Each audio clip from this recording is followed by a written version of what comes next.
Hey, what's going on, everyone? Hope you're all doing great. Today, we're talking about something that's got the Wuthering Waves community seriously hyped. Yeah, I'm talking about the brand new update, version 2.7, titled Dawn Breaks on Dark Tides. This patch is shaping up to be one of the biggest and most content-packed updates we've seen in a while. And honestly, there's a ton to unpack here. So let's go over everything. What's coming, what's changing, and which new characters are making their debut.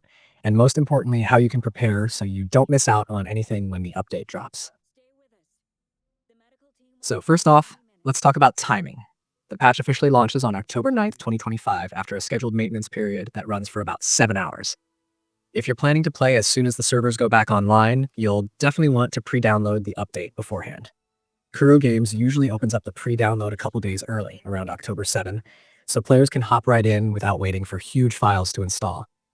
And if you're wondering about compensation for the downtime, yes, as always, we'll be getting some Astrite and crystal solvents in our in-game mail once maintenance wraps up. It's basically Kuro's way of saying thanks for your patience while they get everything ready behind the scenes. Now, let's talk about what makes this update special. Dawn Breaks on Dark Tides isn't just another patch, it's a pretty major expansion in terms of both story and gameplay systems. This update continues and likely wraps up the Renascita chapter of the main quest, which has been one of the most visually and emotionally intense arcs in the game so far. Kuro's been teasing this storyline for months now, and players have been dying to see how it concludes. We're heading into a new zone known as the Three Heroes Crest, which ties directly into the story's ongoing conflict. The area design looks absolutely stunning in the previews. New ruins, deeper water sections, and echo creature types that bring a fresh layer of challenge to exploration. And yeah, we're getting new echoes and a completely new Sonata set called Flamewing Shadow. This one's clearly designed to synergize with the new fusion and arrow characters introduced this patch. Flamewing's shadow boosts damage when alternating between echo skills and heavy attacks, which already hints at how the new resonators play. So, if you're into optimization, start thinking about farming routes for this set early, because it's going to be highly sought after. Speaking of resonators, let's get to the stars of the show. The first big new addition is Galbrena, the fiery fusion-type gunslinger who's rocking dual pistols like she's been training for this moment her whole life. This is a 5-star character, and she headlines Phase 1 of the update's banners. She's got this amazing blend of style and speed. Her animations are smooth, and her combat rhythm feels different from anything else in the game right now. Her gameplay centers around chaining echo skills into heavy attacks for maximum burst damage. The devs designed her so that alternating between those two moves isn't just rewarding, it's essential to her power scaling. Her signature weapon, Lux and Umbra, doubles down on that idea by increasing damage output when you maintain that rhythm. If you're someone who likes precision and fast-paced combat with a heavy mechanical payoff, Galbrena might be exactly what you've been waiting for. And if you missed Lupa during her original run, you're in luck because she's getting a rerun alongside Galbrena in Phase 1. Lupa's a beast when it comes to fusion damage, and she's aged really well in the meta. If you skipped her before, this is your chance to grab her now. It's a great banner phase if you're a fan of fusion teams, or you want to round out your roster with strong elemental synergies. Once Phase 1 wraps up, Phase 2 will roll in with another new face, Qiuyuan, an arrow-type swordsman who's built around flow and precision. He's a 5-star as well, and honestly, his kit looks just as exciting as Galbrena's, but in a completely different way. While Galbrena is about explosive bursts, Qiuyuan seems to focus more on echo synergy and team utility.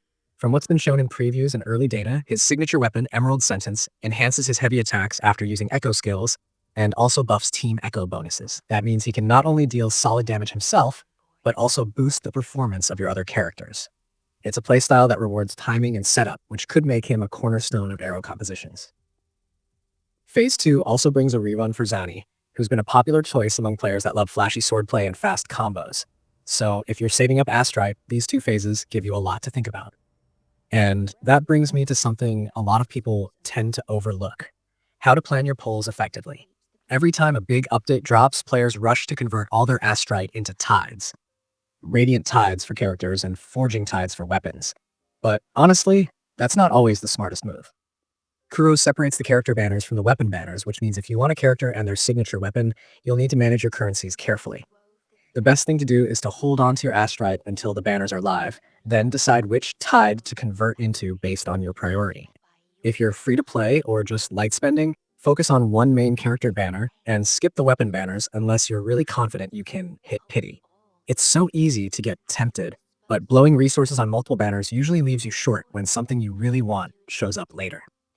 And let's be real, Galbrena's weapon is a monster, but she's still going to perform extremely well even with a strong 4-star pistol setup. The same goes for Qiuyuan. If you're patient, you can make their builds work without chasing the 5-star weapons right away. Plus, the game gives us events and limited quests during these updates that usually hand out pretty generous materials. Between the new story missions, time-limited events, and the typical week-to-week solvent rewards, you'll have plenty of chances to strengthen your gear and level your resonators, even if you're not going all in on the gacha side. And speaking of events, Kuro's got some interesting ones lined up for this patch. The event structure for 2.7 seems to emphasize replayability with multi-stage challenges, tactical hologram bosses, and resource farming incentives. You can expect a new tactical hologram fight tied to the new Echo variants, which always ends up being both tough and rewarding. Completing those gives you event-exclusive materials, sometimes cosmetics, and of course, more Astrite. And just like previous patches, there's an event currency system where you can exchange tokens for limited resources, including ascension materials for the new characters. It's the perfect opportunity to prep Galbrena or Qiuyuan right after you pull them. On top of the new characters and story, we're also getting a handful of quality of life upgrades that are honestly way overdue. One of the coolest ones is the Resonator Ascension Planner. This new tool basically helps you see exactly what materials you need to fully ascend a character, saving you the trouble of jumping back and forth between guides or spreadsheets. You'll also get access to a journey log feature that lets you revisit story quests and events. Perfect if you're the type that likes rewatching key moments or catching up on lore you might have skipped. Kuro has also made improvements to the UI, making event access and quest tracking a lot smoother. It's these small changes that make the experience feel more polished overall. Another thing worth noting is that Kuro has clearly been listening to community feedback. One of the biggest complaints in earlier versions was about drop rates and echo farming efficiency, and they've been tweaking those systems to make progression feel less grindy. It's still a grind-based game, no doubt about that, but the reward structure is more balanced now. With 2.7, they seem to be doubling down on making sure every hour you play feels like it's contributing towards something meaningful, whether that's echo upgrades, weapon refinement, or resonator growth.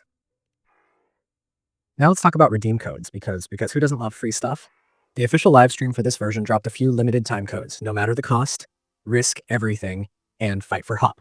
They were live during the broadcast and handed out Astrite, resonator potions, and enhancement materials.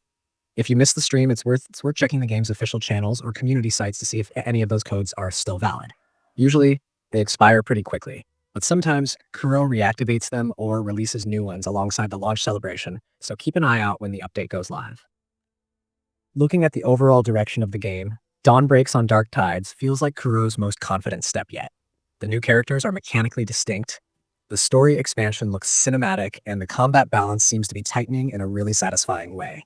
They've struck this cool balance between keeping the game accessible for casual players while adding layers of depth for veterans who love to experiment with builds and rotations. You can tell they're pushing toward something bigger, like they're setting up a foundation for the next big chapter after Renashita concludes. If you've been playing for a while, this update is a great checkpoint to reassess your account. Make sure your storage isn't overloaded before pre-downloading the patch. Clear any unclaimed mail items, and check your resonance chain materials so you're not short when you unlock the new characters. Also, don't forget to finish up any limited events or temporary stages before maintenance kicks in, because those tend to vanish once the patch hits. Kuro usually gives a heads up about what's expiring, but it's easy to overlook, especially when there's so much hype leading up to the new version. As for story expectations, Dawn Breaks on Dark Tides promises to hit a heavier tone than the last few updates. The teasers and event trailers have shown glimpses of emotional scenes, new boss encounters, and lore revelations that will probably answer some of the lingering questions from earlier quests. Kuro's been really good at mixing cinematic storytelling with gameplay moments, so it's safe to say the new main questline will have some unforgettable set pieces. Fans of lore and world building are going to have a field day with this one.